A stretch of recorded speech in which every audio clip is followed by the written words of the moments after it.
How far can guilt and betrayal reach into the supernatural realm? Immerse yourself in the haunting tale of Ghost Stories, 2017, Debunking Fraudulent Psychics, and let the questions that haunt the characters become the ones that haunt your own thoughts. This British dark and twisted psychological horror film, adapted from a stage play which was played on 2010 with the same name by the brilliant minds of Andy Nyman and Dyson, will have you laughing nervously one moment and jumping out of your skin the next. Meet Professor Philip Goodman, the king of skepticism and debunker extraordinaire. Played by the charismatic Andy Nyman himself, Goodman hosts a TV show that pokes fun at all things supernatural, exposing ghosts as mere figments of the imagination. But little does he know that his skepticism is about to get a paranormal punch to the gut. The story kicks off when Goodman receives a letter from his idol, Charles Cameron, portrayed by the marvelous Paul Whitehouse, who also not believe in the supernatural things and got mysteriously vanished without a trace. It turns out Cameron had a change of heart after encountering 3 perplexing cases that defied explanation.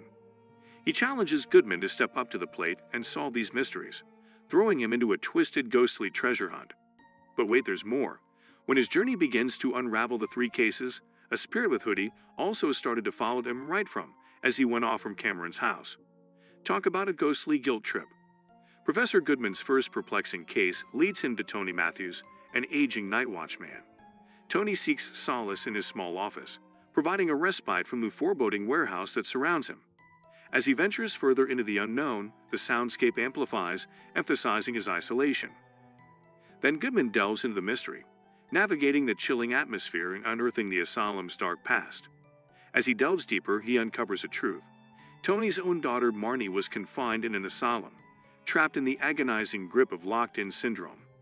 This condition trapped her mind within a motionless body, a tragic circumstance that tormented Tony and his family.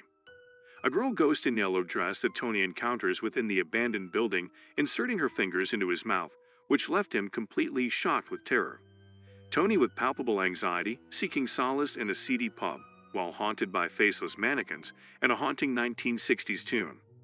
After he was encountered with terror, he immediately went to visit her daughter after a long time, and realized that his father also abandoned him. It was found that the mishappenings with Tony was linked by his own past fears. In the second chilling case, tackled by Professor Philip Goodman, he encounters Simon Rifkind, a jittery young man plagued by overwhelming fear. Simon finds solace within the confines of his car, as the outside world seems unbearably menacing to him, got irritated from the mispronunciation of his own name. Little does he know that his perceived safe haven will soon become a battleground of supernatural forces.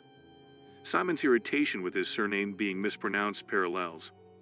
Simon's story begins with a reckless act as he takes his father's car for a joyride without having license, venturing into forbidden territory. As he speeds through the darkness, his heart pounding, Simon's path unexpectedly intersects with that of a distorted and otherworldly goat-like creature. In a moment of sheer terror, he collides with the creature, forever altering the course of his life. Goodman's investigation reveals that Simon has been afraid of more than just supernatural things. He is also scared of the forest around him. The eerie sounds in the atmosphere makes him even more terrified when the creature gets into his car. As Goodman continues to dig deeper, he discovers the secrets of the monstrous goat creature and why it is tormenting Simon. The line between what's real and what's a nightmare starts to blur. Goodman peels away the layers of Simon's fragile mind and uncovers a fear that goes beyond the supernatural. The encounter with the goat-like creature pushes Simon into a horrifying world where he confronts his deepest fears. In the thrilling finale of Ghost Stories, Professor Philip Goodman confronts Mike Priddle, a wealthy businessman trapped in a nightmarish chain of inexplicable events. As Mike anxiously awaits the birth of his child, his life is plagued by a series of eerie occurrences that defy rational explanation. Professor Goodman embarks on an investigation that immerses him in a sinister web of diffusion, uncertainty, and a mind-bending revelation. Mike's encounters with the evil spirit foreshadow the tragic demise of his wife and the birth of a monstrous child named Barty. The fabric of reality begins to unravel as Goodman grapples with a terrifying truth that shatters his understanding of the world. Shadows flicker, objects move of their own accord, and an insidious ill will permeates the air. However, the true horror lies in the revelation that challenges the very essence of existence. The supernatural manifestations haunting Mike are not separate from him, but rather manifestations of his own guilt and anguish. the boundaries between the tangible and the ethereal blur, plunging Goodman into a coil of terror where perception becomes distorted.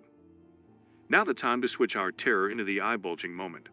After Goodman analyzed the 3 haunting tales and witnesses the shocking suicide of Mike Priddle, things take a bizarre twist. Filled with anger and disbelief, Goodman confronts Charles Cameron and criticizes him for presenting cases that merely reflect the troubled minds of the storytellers. He dismisses the supernatural and claims it's all a figment of their imagination.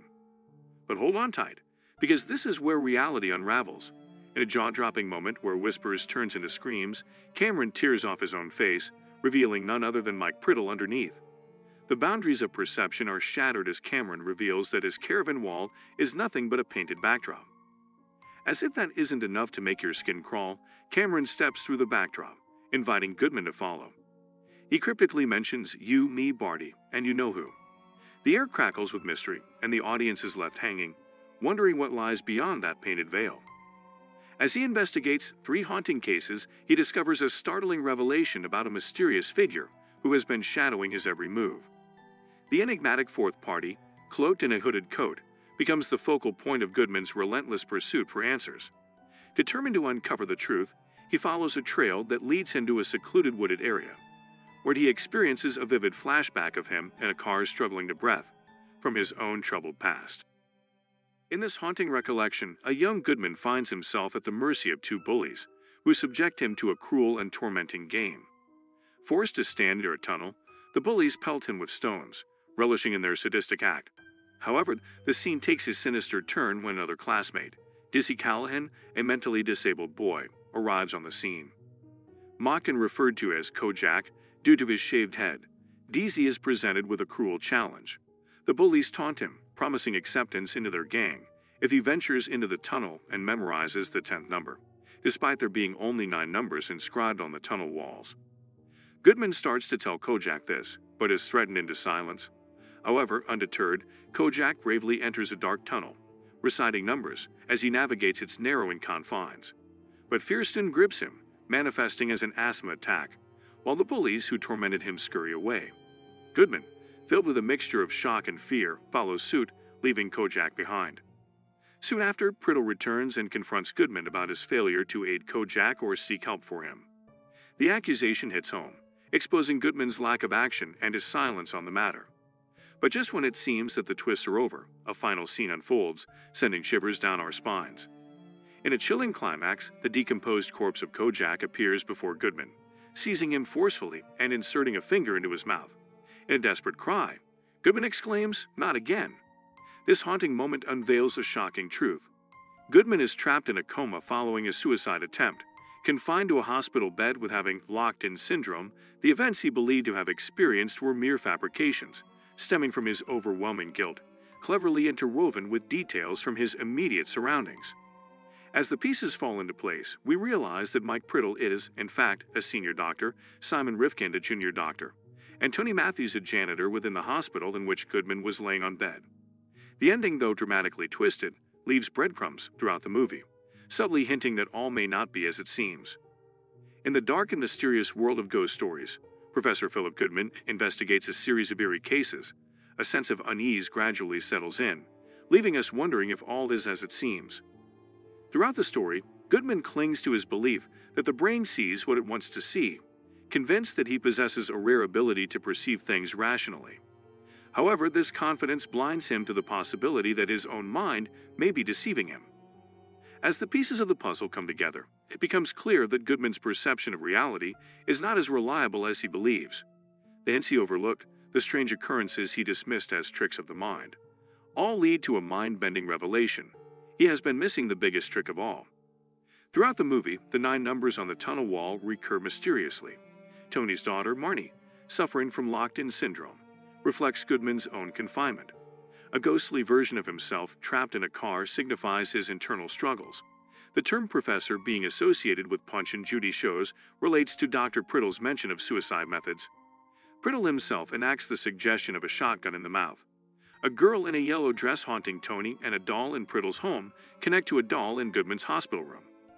Simon's irritation with his surname being mispronounced parallels Goodman's own experiences.